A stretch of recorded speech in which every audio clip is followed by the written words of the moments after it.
오늘 말씀 제목을 같이 읽어볼까요? 시작. 진정한 왕은 이라는 제목으로 함께 말씀을 나누고자 합니다. 우리는 왕을 섬겨본 적이 없습니다. 그죠? 혹시 왕을 섬기고 계신 분이 계신가요? 아마 없을 겁니다. 왜냐하면 우리는 지금 투표를 통하여서 대통령을 뽑아서 대통령이 이 나라를 대신 좀 이끌어가게 하고 있지, 우리가 대대손손 내려오는 왕족을 섬기고 있지는 않습니다. 하지만 우리는 왕에 대해서 그렇게 낯설지는 않습니다. 왜 낯설지 않죠? 드라마나 영화를 통하여서 우리가 종종 접하고 있기 때문입니다. 그리고 어느 나라든지 왕정 시대를 겪지 않은 나라는 아마 없을 겁니다. 그죠? 우리는 그래서 사극이나 드라마, 영화 같은 걸 통해서 이런 왕들을 경험합니다. 요즘 정말 핫한 영화가 있죠. 뭐죠? 왕사남이라는 영화가 있습니다. 본 사람? 한 반 정도 봤네요. 괜찮아요. 나도 못 봤어요. 나도 아직 못 봤습니다. 그런데 엄청 재밌다고 하더라고요. 어떤 사람은 막 2번 봤다는 사람도 있고 1000만을 오랜만에 넘긴 국내 영화인 걸로 알고 있는데 엄청 재밌다고 하니까 여러분 시간 내셔서 한번 문화생활 해보시면 좋을 것 같습니다. 이렇게 우리는 왕과 친한 것 같지는 않지만 뭔가 좀 익숙한 그런 시대에 살아가고 있습니다. 오늘 사사기 말씀은요, 이스라엘에 누가 없었다고요? 왕이 없었던 시절의 이야기를 다루고 있습니다. 우리가 사사기 이전의 이야기들은 어떤 이야기들이 있었죠? 가장 대표적인 인물이 모세라는 사람이 있었습니다. 그죠? 모세라는 사람이 이스라엘을 애굽, 이집트에서 탈출시켜서 출애굽시켜서 광야에서 40년 살다가 가나안 땅에 들어가기 전 모압 평지라는 곳에서 모세가 마지막으로 이스라엘 백성들에게 유언을 남기고 느보산에 올라가서 죽죠. 비스가 산에 올라가서 죽습니다. 그리고 그 후계자를 누구로 정하죠? 여호수아를 후계자로 삼습니다. 여호수아는 모세의 뒤를 이어서 이스라엘 백성들과 함께 요단강을 건너서 가나안 땅으로 들어갑니다. 그죠? 들어가서 뭐 하죠? 이제 땅을 정복하기 시작합니다. 전쟁을 하고요. 땅을 넓혀갑니다. 하나님께서 이 땅 우리에게 주셨다 하면서 전쟁을 하고 합니다. 그런데 모세도 여호수아도 뭐는 아니었어요? 왕은 아니었어요. 그죠? 왕은 아니었습니다. 지도자였고 마치 양을 치는 목자와 같은 역할을 했지만 그들이 왕은 아니었습니다. 왜냐하면 그들은 이미 왕의 명령을 받고 있었기 때문에. 이스라엘에게 누가 왕이죠? 하나님이 왕이시기 때문에 그들은 하나님의 명령을 받고 하나님의 명령을 이스라엘에게 전하고 명령대로 이스라엘이 살지 않으면 야단도 치고 잘하면 칭찬도 하는 그런 사람들이었습니다. 그들에게 왕은 하나님 뿐이었습니다. 그죠? 그런데 우리가 지난주에 말씀을 나누었듯이 여호수아의 마지막 유언이 뭐였죠? 너희를 위해 싸우시는 하나님만을 사랑해라 라는 것이 우리 지난주에 같이 말씀 나누었습니다. 그런데 이스라엘 백성들은 이 여호수아의 유언에 대해서 불과 얼마 가지 못해서 그 유언을 지키지 못합니다. 그때 분명히 우리가 하나님만을 섬기겠습니다 라고 다짐했지만 한 세대가 지나지 못해서 그들은 하나님을 버리게 됩니다. 물론 백성들을 지도할 지도자들은 있었습니다.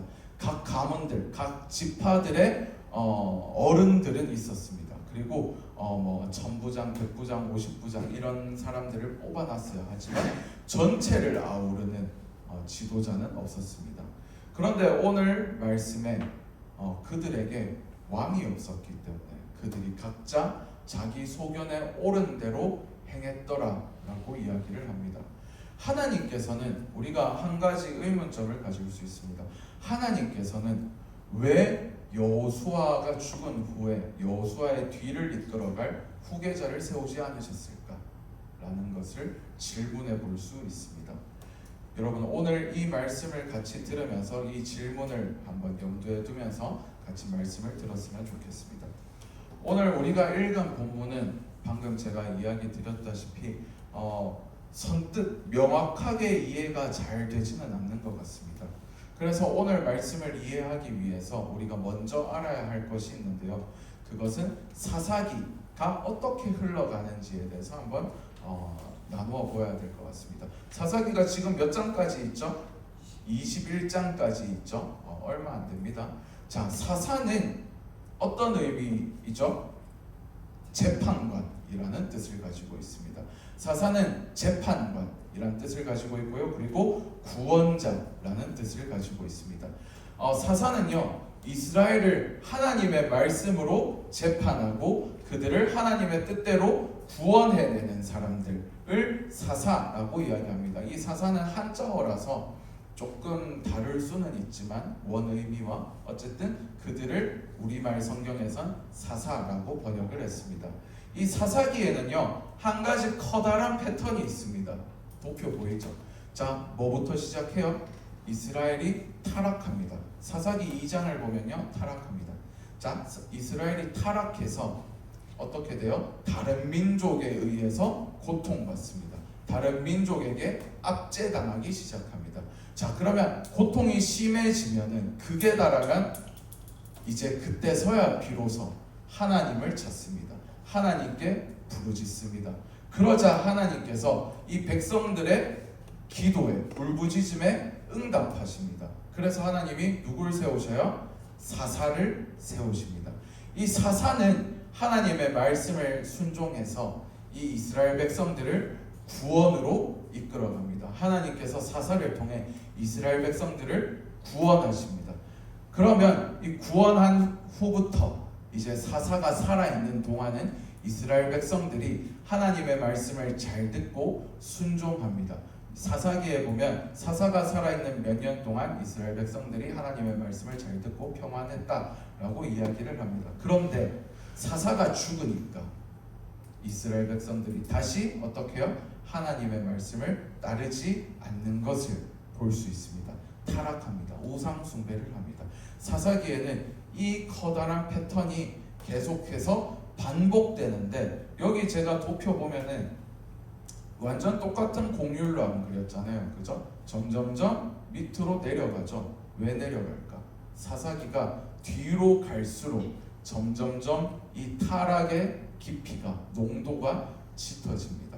얼마나 짙어지냐면요, 하나님께서 사사를 세우셨다 그랬잖아요. 그럼 사사는 하나님의 말씀에 순종하는 사람인데, 뒤로 가면 이 사사도 하나님의 말씀을 온전히 순종하지 못하는 모습을 보여줍니다. 대표적인 예가 누구 있죠? 삼손이라는 사람이 있습니다. 삼손은 우리가 성경을 읽어보면요, 하나님의 말씀대로 한 게 거의 없는 사람 중 한 명입니다. 그런데도 하나님께서는 이 삼손을 통해서 이스라엘을 구원하십니다. 또 더 타락해요. 어떻게 타락하냐면은, 레위 지파는 어떤 지파죠? 제사장 지파죠. 하나님의 성막이 있는 곳에서 이 이스라엘 백성들의 제사를 모두 담당하는 지파가 레위 지파입니다. 그런데 이 레위 지파 사람들도 타락해 가는 것이 사사기 뒤에 나옵니다.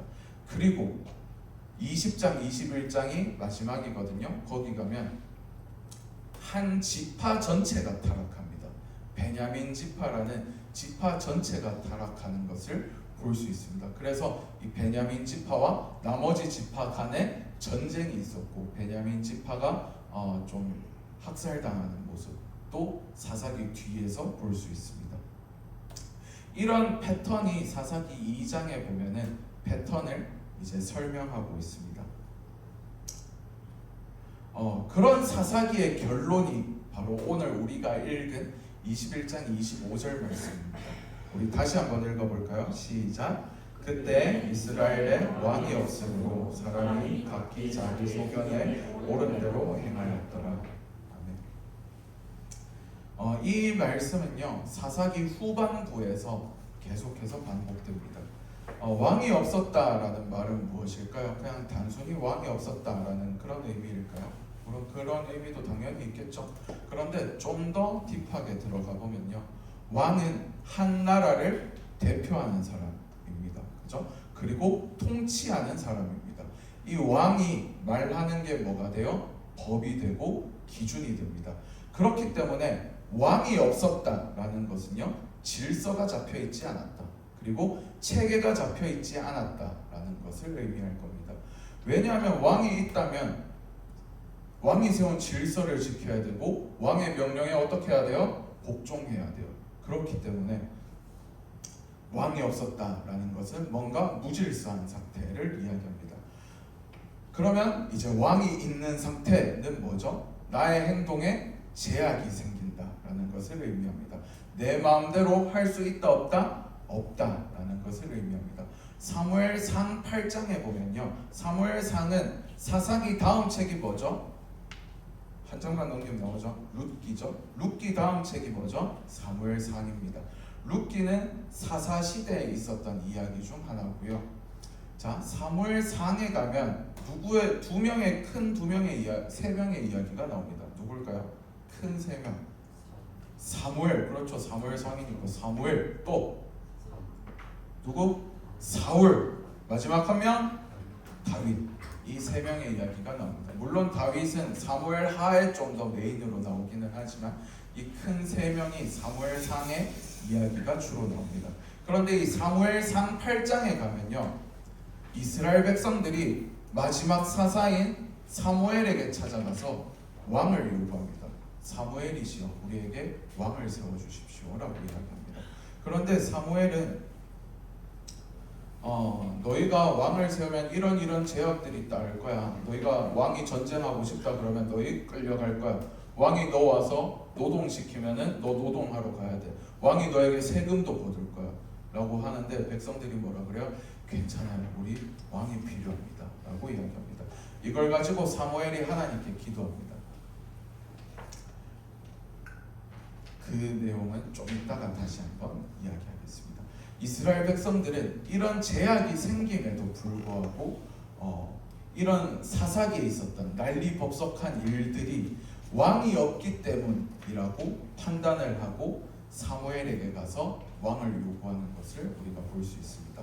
왜 왕을 필요로 할까요? 이런 여러 가지 제약들이 있음에도 불구하고 여호수아서 후반과 사사기 초반을 보면요, 한 가지의 공통된 이야기가 나옵니다. 어떤 이야기가 나오는지 아는 사람 있을까요? 이스라엘 백성들이 이 가나안 땅에 있는 모든 지역들을 점령하지 못했다. 모든 가나안 백성들을 쫓아내지 못했다라는 이야기가 나옵니다.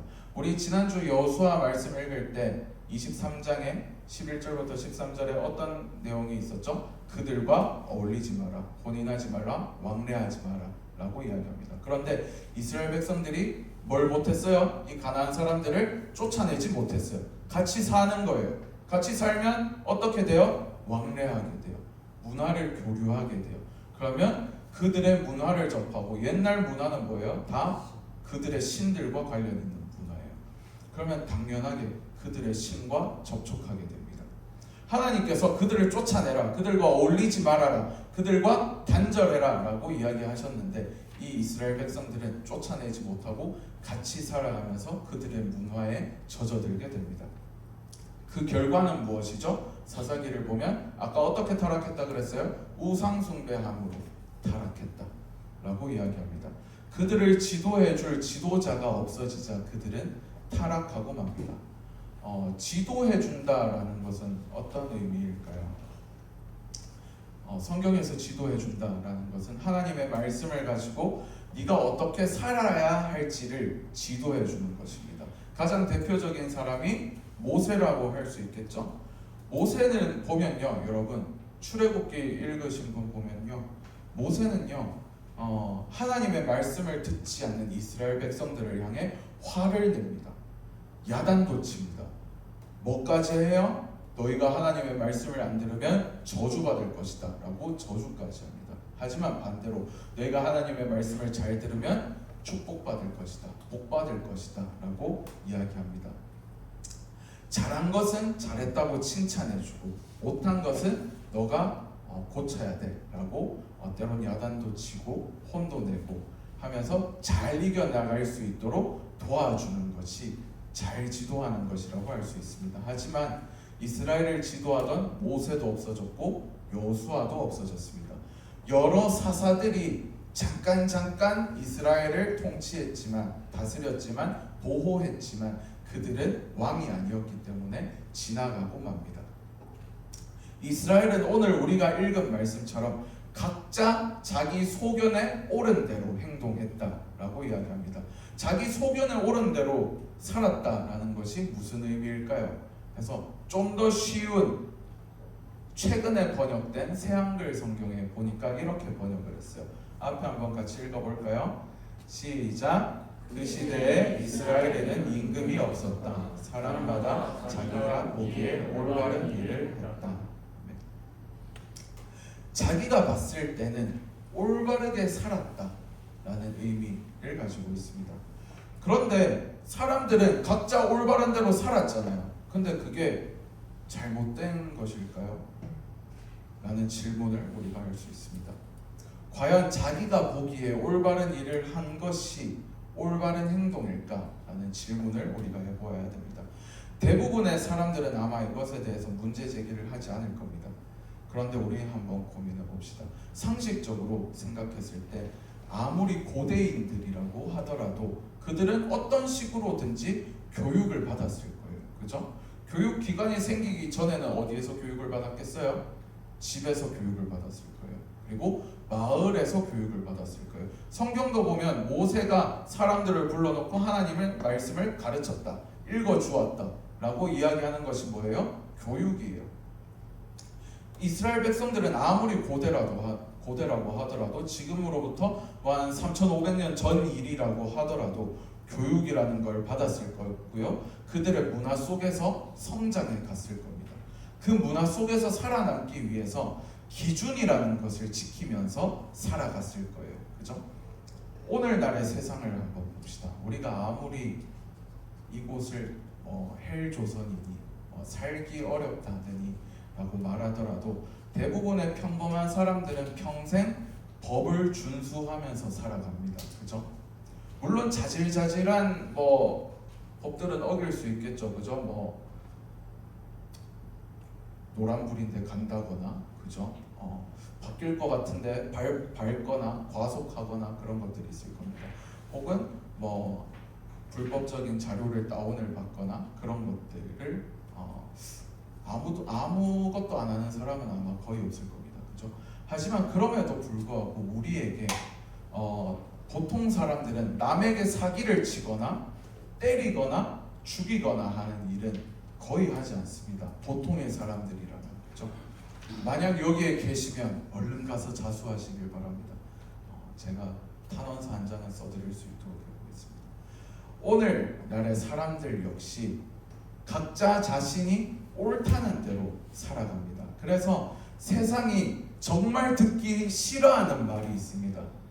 그것은 그렇게 법을 어느 정도 준수하고 살아가는 사람들에게 너 죄인이야 라고 하는 말을 세상 사람들은 정말 듣기 싫어합니다. 이 말 어디서 가장 많이 하는 말이죠, 여러분? 어디서 많이 해요? 너 죄인이야 라는 말. 교회에서 제일 많이 하지 않습니까? 그죠? 왜 교회에서 너 죄인이야, 당신 우리는 죄인입니다 라는 말을 왜 할까요? 여러분은 죄인이 맞습니까? 우리는 죄인이 맞습니까, 여러분? 그러면 그 죄는 뭐죠? 뭐가 죄길래 우리 보고 죄인이라고 하는 걸까요?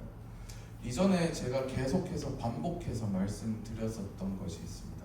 우리는 하나님을 어떻게 고백해요? 참 빛이시다, 참 선이시다, 참 생명이시다 라고 고백합니다.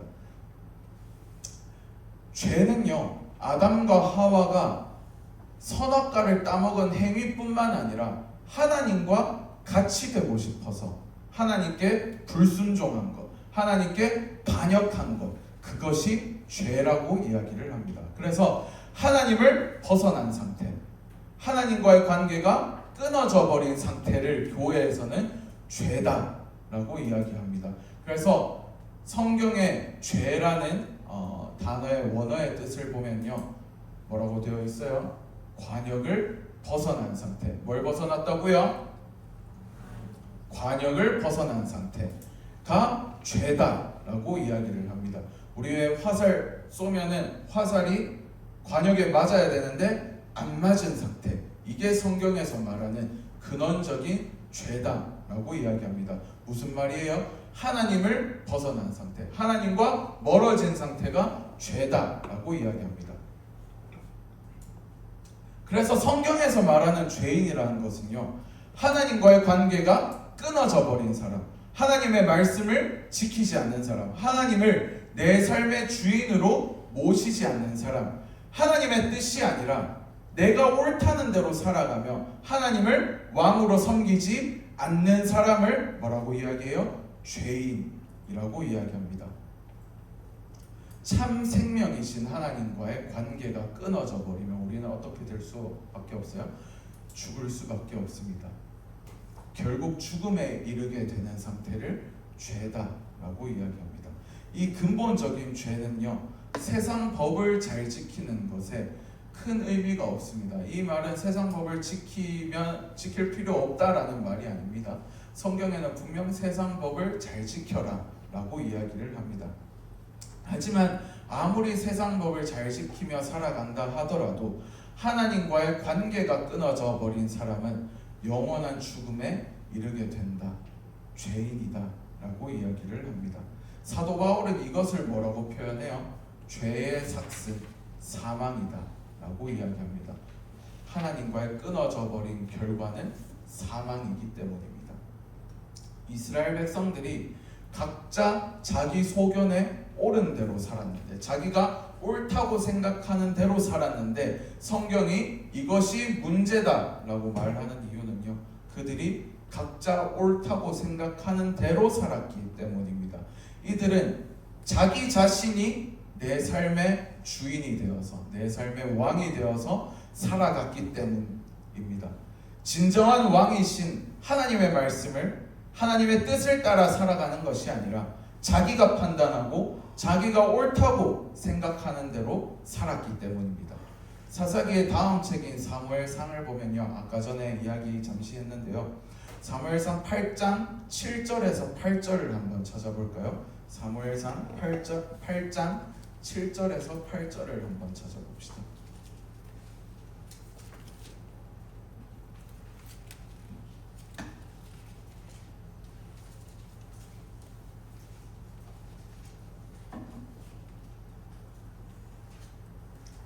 찾으셨으면 같이 읽겠습니다. 시작. 여호와께서 사무엘에게 이르시되 백성이 내게 한 말을 다 들으라. 이는 그들이 너를 버림이 아니요 나를 버려 자기들의 왕이 되지 못하게 함이니라. 내가 그들을 애굽에서 인도하여 낸 날부터 오늘까지 그들이 모든 행사로 나를 버리고 다른 신들을 섬긴 같이 내게도 그리하는도다. 네. 우리는 이 7절 8절, 사무엘상 8장 7절 8절을 주목해야 됩니다. 그들에게 왕이 없었다라는 말은 무슨 말이에요? 하나님을 왕으로 인정하지 않았다라는 말입니다. 세상이 보았을 때는요, 그들의 행동에 아무런 문제가 없을 거예요. 세상이 보았을 때 올바른 청년일 수도 있습니다. 그리고 사실 많은 크리스천들이 그렇게 살아갑니다. 하지만 우리가 하나님의 뜻을 따라 살아가지 않는다면요, 하나님의 뜻보다 나의 가치관이 우선되는 삶을 산다면 세상의 관점에서 아무리 착하게 산다고 한들, 좋은 평가를 받는다고 한들 그것은 하나님 보시기에 옳지 않은 것이다 라고 이야기합니다. 그리고 참 선이신 하나님을 떠나 산다면요, 궁극적으로 세상의 관점에서도 착하게 살아갈 수 없습니다. 우리가 아무리 법을 잘 지키고 인간관계를 잘 맺고 칭찬을 받고 살아간다고 해도 하나님의 뜻을 따라 살아가지 않는다면, 내 마음이 우선되는 삶을 살아간다면 그것은 사사기의 상황과 크게 다를 바 없습니다. 예배를 인간관계보다 못하게 생각하는 것, 헌금 생활을 하지 않는 것, 말씀을 보지 않는 것, 나 자신을 세상과 타협하면서 세상의 가치관을 따라 살아가는 것 등이 있습니다.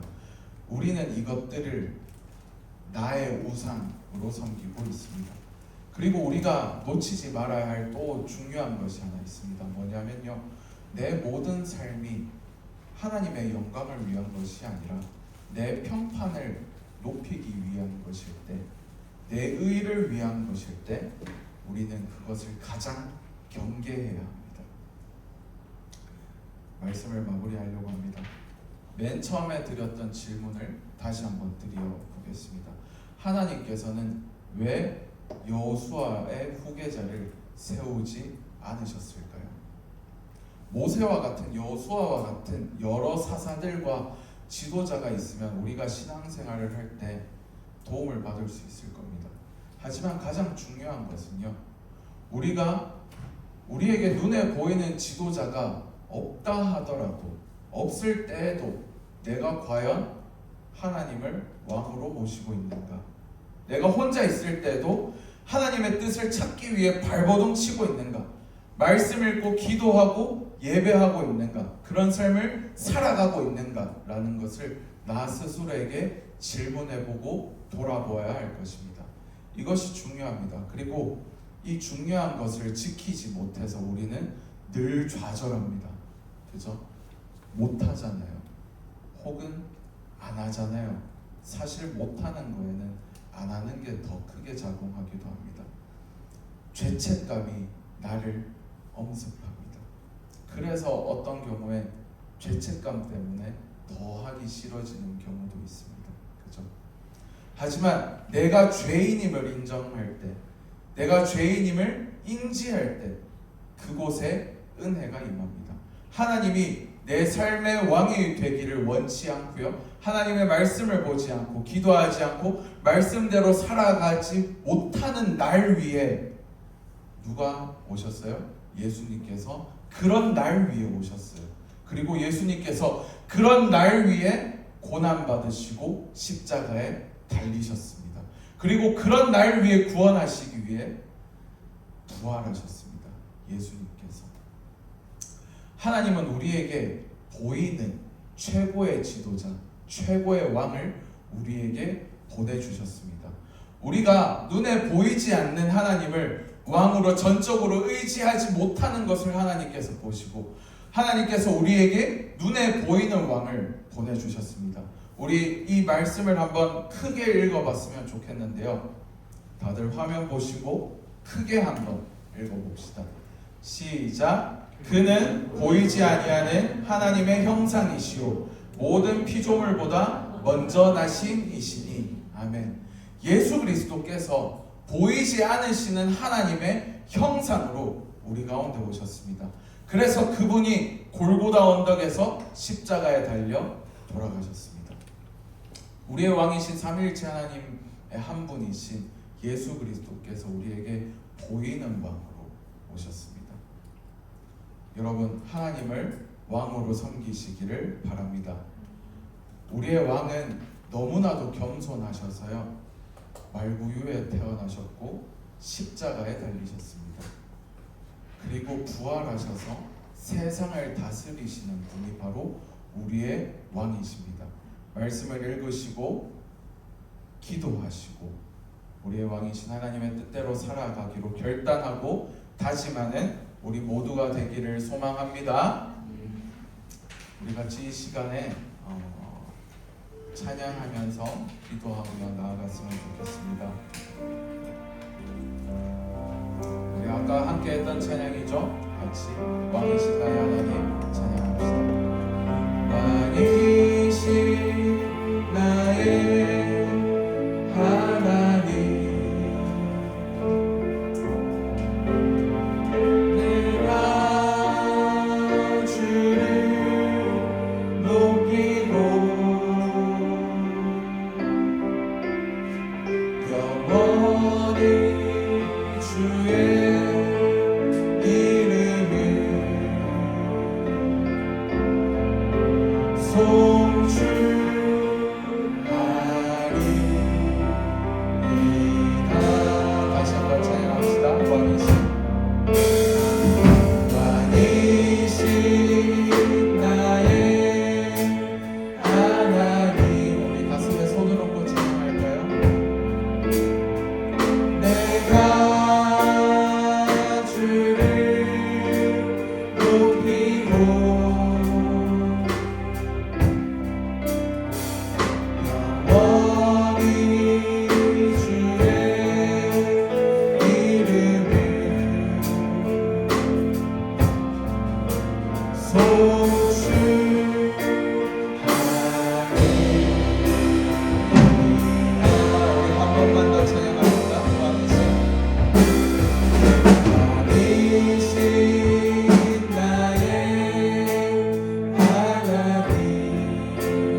왕이 되어 살았던 나의 교만을 이 시간 회개하기 원합니다. 주님, 세상의 법은 잘 지키며 스스로 괜찮은 사람이라 생각했지만 실상은 하나님과의 관계가 끊어진 채 내가 내 인생의 왕이 되어 살았음을 이 시간 고백합니다.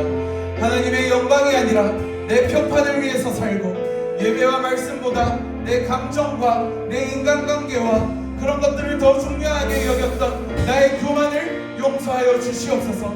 철저히 내 속에 오는 대로만 살려고 했던 굳은 마음을 이 시간 십자가의 보혈로 씻어 주시옵소서. 우리 주님 한번 부르짖고 기도하면서 나아가도록 하겠습니다. 주여, 주님 이 시간 우리의 죄를 고백합니다. 주님, 내 속에 오는 대로 살았던, 내가 내 삶의 왕이 되어 살아갔던 그 모든 순간들을 이 시간 주님 앞에 내려놓기 원합니다.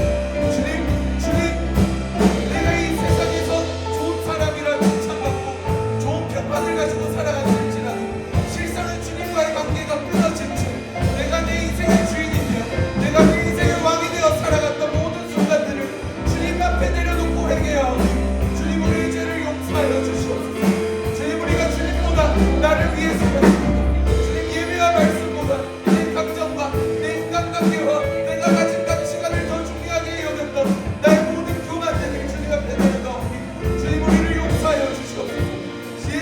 십자가의 보혈로 우리를 깨끗게 하여 주시고 우리가 그것을 품고 마음에 새기고 다시 주님께로 돌아가 오직 주님만을 섬기며 주님만을 예배하며 나아가는 우리 모두 되게 하여 주시옵소서. 주님, 우리의 죄를 용서하여 주시고 우리 가운데 함께 하여 주시옵소서.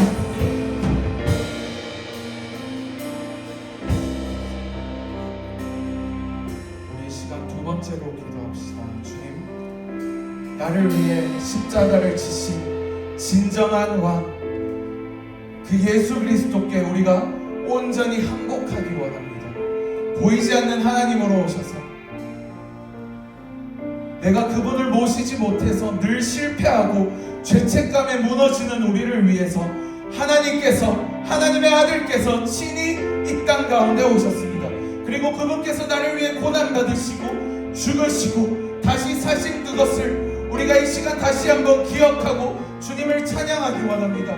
예수 그리스도께서 하나님과 동등됨을 버리시고 십자가에 죽기까지 낮아지신 그것을 우리가 다시 한번 깨닫고 하나님을 찬양하기 원합니다. 온전히 주님 앞에 항복하는 은혜를 이 시간 부어주시옵소서. 우리 그렇게 주님 부르짖고 기도하면서 나아가도록 하겠습니다. 주여, 이 시간 우리가 온전히 주님 앞에 항복하기 원합니다.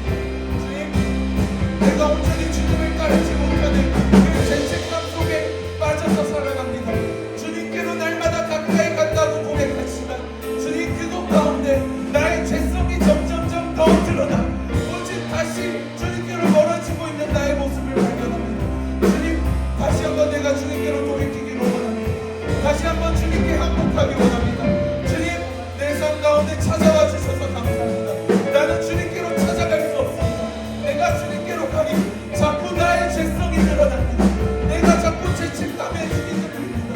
주님, 그래서 주님께서 내 속으로 와주셨음을 주님, 우리가 고백하고 그것을 다시 한번 마음에 새기고 온전히 주님 앞에 항복하며 무릎 꿇고 주님을 예배하는 우리 모두 되게 하여 주시옵소서.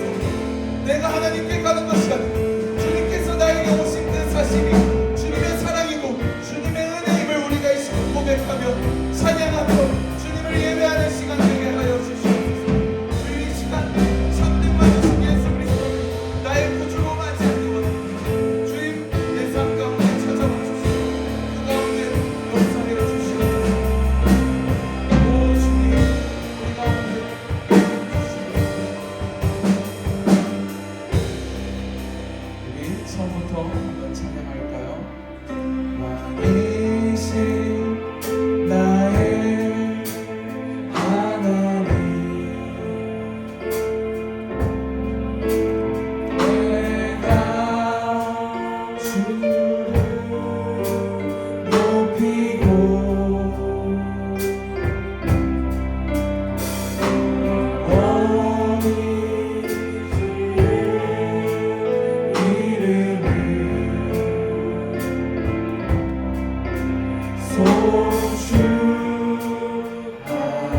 다시 찬양합시다.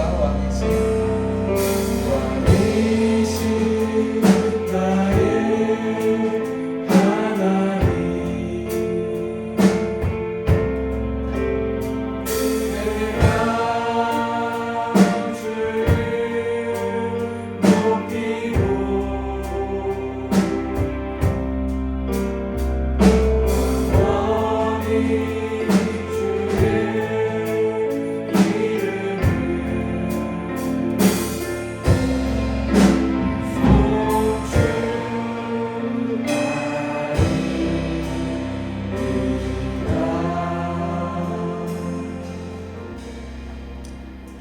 우리의 왕이신 하나님, 우리가 이 시간 당신 앞에 엎드립니다.